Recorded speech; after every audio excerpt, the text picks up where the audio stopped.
2 hours from here, or Paris, or Rome. The West Country? I don't think we made it out there yet. What?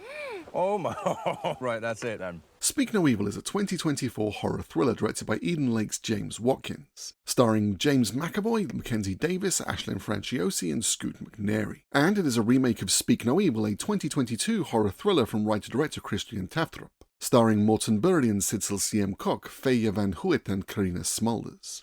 There has been some controversy among horror fans about a remake of an acclaimed film coming so soon after the original, not least because said original was largely in English. And beyond that, criticism of the changes made to the final acts and how they made the film less creepy. But I am not someone who thinks the 2022 Speak No Evil is a pristine artifact that needed to remain untouched. And in fact, it is exactly the sort of film that people say should be getting remade, something with a fairly interesting setup that fails in its execution.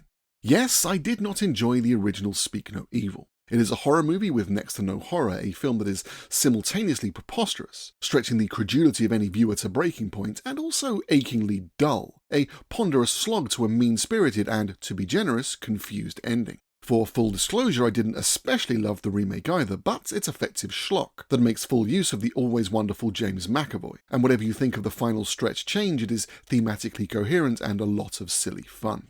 So what were the differences, and why do they matter? Let's start with the plot. In both films, a buttoned-down and polite holidaying couple with a child meet and befriend a more boorish and overbearing couple who have a child of a similar age. This couple then invite the polite couple in the original Bjorn and Louise and in the remake Ben and Louise for a short holiday at their home. In the original, Patrick and Karen with a home in the rural Netherlands, and in the remake, Paddy and Kira, and their home in maybe Dorset or maybe Devon. It's hard to say because McAvoy butchers that accent like Jason Voorhees does camp counselors. Behave. You don't need the AA. I could plug this in a jiffy. Come on. The West Country? Caved Brothers. Kira, my darling? Upon arriving at the small countryside cottage, the polite couple are more and more dominated by the overbearing and boorish couple, starting with relatively minor infractions, from insisting the vegetarian Louise try some meat, and leaving their guests to pay for an expensive meal, and ultimately straight up abusing their child for a lack of dancing skills. The revelation in both films is that Paddy and Kira, or Patrick and Karen, are serial killers, who entice couples to their home and toy with them, then murder them, taking their child as their own as a perverse trophy and looking to do the same over and over. The films really diverge with the climax, as the original keeps with its theme of the Danish couple being too polite to push back, as their daughter has her tongue cut out and is kidnapped, before they are stripped naked and pelted with rocks until they die, all while refusing to fight back. In the remake, Ben and Louise do fight back, engaging in a game of cat and mouse with their murderous counterparts, ultimately triumphing in a more traditional Grand Guignol finale. One thing the remake did better on a purely narrative level was make the refusal to simply leave more realistic. It is more believable that these characters wouldn't flee. Microaggressions are largely explained away or apologised for. Mistakes, misjudged jokes, being overbearing, or acting in certain ways to highlight perceived hypocrisy, where in the original they are barely veiled aggression, nastiness, or flat-out weirdness that no sane person would tolerate. And you may say, but that's the point, that it's an allegory, and okay. But what is it an allegory for? Is it simply that Bjorn and Louise are too polite and tolerant? That's not really an allegory, not actually subtext. It's literally what happens in the movie. And even if that is the message you think one should take away from the film, it's kind of a crappy message. If you are nice to people, they will kill you. Maybe the film is saying that Bjorn and Louise should be more like Patrick and Karen, and again, that's terrible messaging for a film. Hey, nice people, be more like a pair of psychopathic killers. Or maybe it's Don't Talk to Strangers the movie, and if you think that is in any way thought-provoking, I have a bunch of public information films aimed at children from the 1970s that will absolutely blow your mind.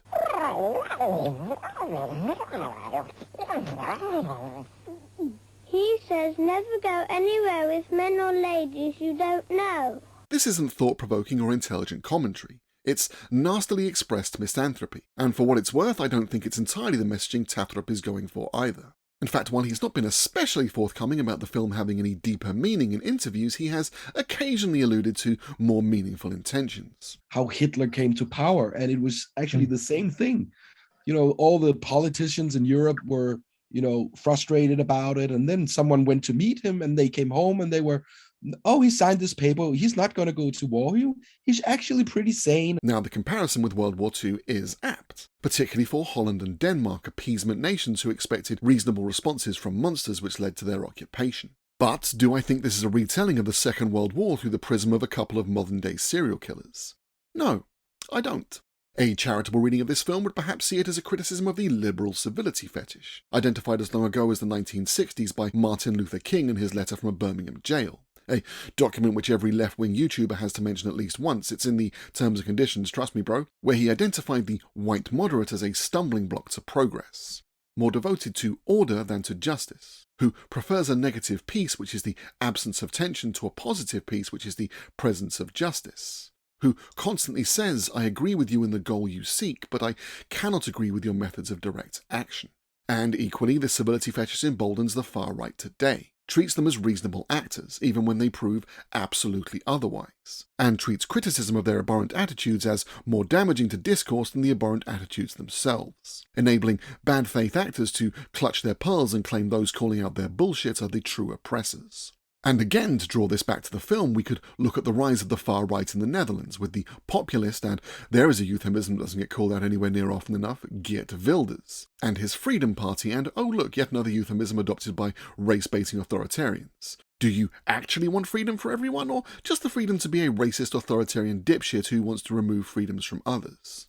And why this film only works as an allegory for me is that I would likely have called out Patrick very early on, when he makes a comment about political correctness. No, really, he was the most boring and political correct man I've ever met in my entire life.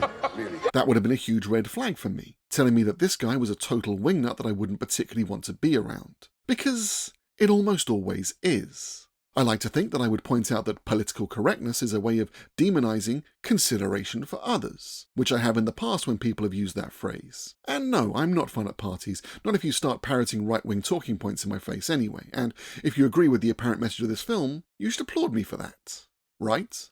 And even if I hadn't, I would have been sure that dropping this into casual conversation so soon after meeting someone was a way of testing the water for what are often far more unhinged beliefs than hasn't being nice gone too far, and been sure to refuse any invitations to spend time alone in an isolated second location with people who, to be generous, I would consider utter bellends. And again, if you agree with the apparent message of this film, you should applaud me for that too, right? But that's not actually the message of the film either, is it? Especially nowadays where, in our society, things has become very political correct. Yes, that's right. He's one of those guys. And he has indeed made Hasn't Being Nice Gone Too Far, the movie, which probably shouldn't come as a surprise as a quick dig through Tafdrup's filmography reveals a horrible woman. A deeply misogynistic film that is apparently semi-autobiographical. I would guess in much the same way Tommy Wiseau's The Room is semi-autobiographical. And it toys with similar themes to Speak No Evil. In fact, the essential plot is basically identical, as our timid lead finds himself unable to say no as his overbearing girlfriend makes ever-increasing demands of him, starting with relatively innocuous concessions like doing the dishwasher. The dishwasher? That's a man's job! Forcing him to get rid of his CDs in 2017, that bitch! Escalating to indignities like having to wear his hair in a bun, now she really has gone too far, and going to art galleries like a barbarian, before trapping him in the relationship forever by sneakily forcing him to get her pregnant.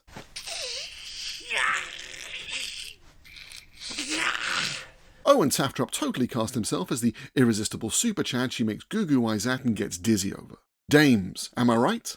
Tafdrup himself seems to confirm that the themes are the same, as in an interview with Sound Venue he said of a horrible woman, "Men need to get better at saying no in time before it gets there, and we need to be able to figure out how to disagree without anyone taking it personally. And men must stop fearing the terrible women. It can't be that men can't open their mouths without being lynched." Go on.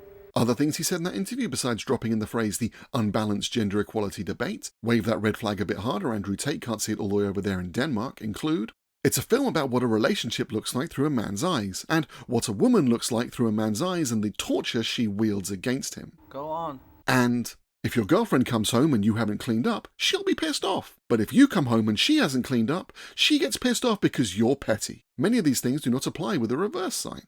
Lisa, can you clean up here, please?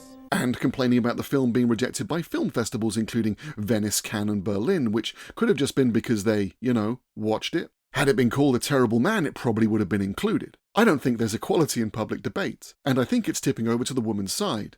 I don't hate women, but men can't mean anything. And my favourite, the brothers therefore began to look at their friends. One of the group of friends had once been a flabby, festive type, but he had become something else after his girlfriend had moved in. She had converted him to vegetarianism. His furniture and CDs had disappeared from the apartment, and she chose his clothes for him. Even the way he breathed. She wanted to change because she thought he breathed in an annoying way. What a story, Mark. And I am baffled that people can't see this attitude reflected in Speak No Evil. I really am. Calling it thought-provoking. What thoughts is it provoking in you? Oh, was it super creepy when Patrick walked in and used the bathroom while Louise was in the shower? And she then got so turned on she immediately went off to have banging sex with her husband? What is the message here? What do you think I'm missing? This really is a film where a timid man needs to learn to be more like a toxic arsehole. That's the message of this movie. And maybe it also shouldn't come as a surprise, given that it has such a regressive messaging in general, that Speak No Evil lends itself incredibly well to a broader far-right reading. That liberals are letting some unspecified other walk all over them, to polite to push back against some existential threat, for which you can insert whichever bonkers conspiracy theory you like, from an unbalanced gender equality debate to the Great Replacement, and, oh look, the sole Muslim character aids in the abduction of children. Why are my dogs barking? Something the remake very smartly swerved away from, as they were intelligent enough not to make a film that functions as far-right propaganda. How about we look at the name of that sole Muslim character? Well, that seemed harmless enough. Oh no, your man has just done a J.K. Rowling and switched a couple of letters around from this. Yeah, you may not be able to hear it, but your dog sure can. Am I being too harsh? Maybe, but this was a film so stultifyingly boring that it invites you to ponder its hidden depths, and maybe it simply doesn't have any. If that's your defense of the film, it's not actually much of a defense, is it? If you think I'm in some way overthinking this film and its message, okay, sure, but what are we actually left with if that's true? Is this really just a fairy tale about how being nice is bad? How you should be more like these toxic murderers and that's it? And people like me were left trying to work out, but what does it all say to make it somehow more interesting? And even if I am overthinking the intent, we are left with a plot you are supposed to take literally despite it being almost impossible to do so, and an intended message that is narrow-minded, cynical and childish. I've seen 2022's Speak No Evil compared to Michael Haneke's Funny Games, and while I actually don't agree with Haneke's seeming thesis in Funny Games that horror media and by extension horror audiences, represented by antagonists who are at once characters in the film and representative of a stereotypical horror viewer, essentially Beavis and Butthead at once viewers and being viewed, are misanthropic and only interested in seeing suffering, far beyond the point where it becomes boring even to them. But it's at least an argument well made. It's a difficult but worthwhile watch, and similarly has a downbeat and shocking ending. But there is a wider point, commentary to be passed, and that makes it a film with some value, even if I'm not in agreement. Speak No Evil is Funny Games played dead straight, as if the mindset of the arsehole antagonist is its actual worldview, because as far as I can tell, it is. A shallow film that goes out of its way to prove Haneke's views on horror fandom correct. To preempt this criticism, I don't dislike 2022's Speak No Evil because it doesn't have a happy ending. Plenty of my favourite movies don't have happy endings, and a downbeat resolution can be incredibly powerful as a tool for a filmmaker to use. And it pales in comparison to the aforementioned Funny Games, which uses that tool incredibly effectively. I dislike it because it's boring, mean-spirited, and stupid. I think I've pondered it quite enough, and I really don't think I've missed anything at this point. Because if there even was anything to miss, it's, ironically, too milquetoast and timid to say it with its chest. And we are left with, have you considered being less nice? So what does the remake do better? Well, McAvoy's Paddy is more obviously and clearly a straight-up obnoxious wanker than the original's Patrick, who is played more like a complete psychopath. And while I equally wouldn't want to spend time around this guy, there is perhaps less to directly argue with, as his whole shtick is that he's an edgelord doing a bit. Look at their faces. We should have taken a picture. Of course I'm a bloody doctor. We totally had that. We totally had you, right? It's going more for Paddy exemplifying toxic masculinity, and I'm thinking an entitled shitwad. Someone who sees women as providers to be dominated, and the role of the man to do that domination. And the antidote to this that the remake posits is a kind of girl boss feminism, as Louise is the hero or rather heroine of the piece, taking control when her wet and indecisive husband can't. And while that isn't particularly deep either, the antidote to toxic masculinity being strong women is narratively consistent, and a positive enough message for a film that isn't aiming particularly high in the first place. I especially like it as it seems that Watkins has perhaps passed some of what I've said about the original himself, and possibly sat slack-jawed at the awfulness of a horrible woman to boot, and decided on this ending as it shows us that these toxic arse-hats can and should be slapped down, while the original seems to be saying we should be more like them? The remake is far from perfect, but, as I've already mentioned, I think it handles the narrative with more care and makes it more believable. And James McAvoy is a national treasure who brings value to every film he's in, even when his accent work is of dubious quality. Whether the final third explodes into action or devolves into rote horror tropes will be a matter of taste. Although, whichever you think is true, Watkins should be very careful about these zoom shots, which I'm going to repeat a few times because they are so laughable, and they reminded me of this. I'm not sure if I was supposed to laugh when Paddy got his head caved in with a brick either, but I did. I also kind of laughed at Mackenzie Davis staring slack-jawed at that, as if she hadn't just killed a guy with a hammer herself, but whatever.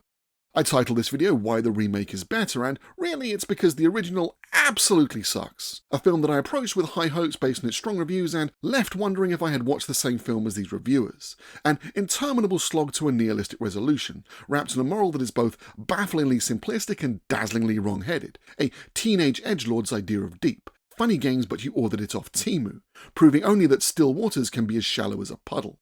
The remake may be cheesy schlock, but it is more effective at building tension from the setup without relying on contrivance, and has a narrative and thematic consistency that shows it was at least made by grown-ups who actually put some thought into the film they were making and what it would actually say. If you want to watch the original Speak No Evil, you can find it in a dark corner of Shudder, waiting for hapless saps to ponder its complexities, and the remake is available to rent or buy from most digital storefronts. So, which did you prefer? Did you hate both equally? Have you watched neither and decided to watch this for some reason? Did I just overthink the original because I was bored while watching it and had nothing else to do? Is this low-effort content I really shouldn't have bothered with? Let me know below and maybe you'll get one of those heart things I can leave on comments and you can't. And then you'll feel special. Farewell, or as the Danish say, farvel.